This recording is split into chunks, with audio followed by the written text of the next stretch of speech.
කොල්ලෝ කියලා නම් අමන જાතියක් අප්පා. ඒ පාර මොකද? නෑ ඉතින් කොල්ලොන්ට කොහොමද කිසිම දෙයක කිසිම ගාණක් නෑනේ. කිසිම වටිනාකමක් දැන් තඹුසිරුණක් පේන්නේ නැති කිසිම දෙයක කිසිම වටිනාකමක් නෑ. සිංගල් ජීවිතේ වටිනාකමක් දන්නවනේ ඉතින් ගෑනුවා කයිද? මොකක්?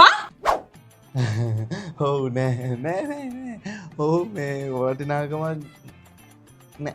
මොනවද මිනිහෝ කියවන්නේ කියන දේට නෙමෙයි උත්තර දෙන්නේ. පේනවනේ කොල්ලොන්ට කිසිම වෙලාවක ඇහුම්කන් දීමක් නෑ. ඇහුම්කන් දීම බින්දුවයි. අහන්න දෙන්නේ නෙමෙයි උත්තර දෙන්නේ. මොනා කියනවද මන්ද? ඔව් ඇත්ත.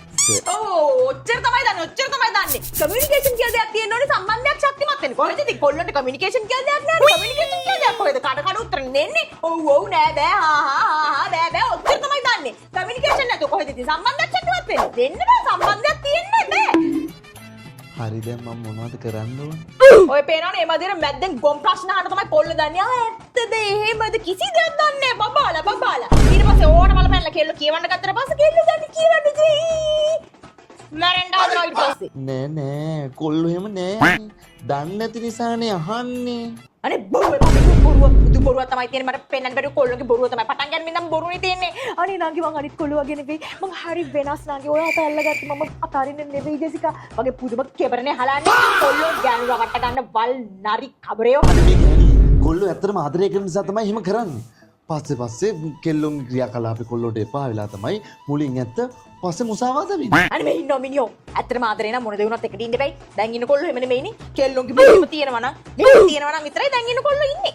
කෙල්ලොත් එක්ක. කො නෑනේ. සම්සනම් මම වර්චනේ කොයි වර්චරයා කොල්ලෝ ඔක්කොම වර්චරයි. මට පෙන්නන්න බෑ ඇත්තමයි. කෙල්ලෝ පව් ඉතින්. ඔක්කොටම ආදරේ කරයි කොල්ල පුළුවන් නම් එක කෙල්ලෙක් නැතුව. ඒකනේ ඉතින් අර ජැක්සනයක් කළත් මොහිනි ළමයි කියලා හතර වටේම යන්නේ. වනච්චරයෝ නිසා.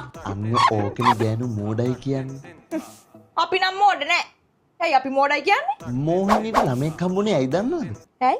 වදින්න කලින් ළමෙක් හදාගත්තේ වනිතරකවටනේ. පිරිමිගේ මනසරකම නිසා තමයි ගෑනුන්ට එහෙම වෙන්නේ. කොල්ල විතරක් නෙමෙයි. කෙල්ලොත් වනතර නිසා තමයි අතේ ඉන්න උණුම් බඩින් එළියට.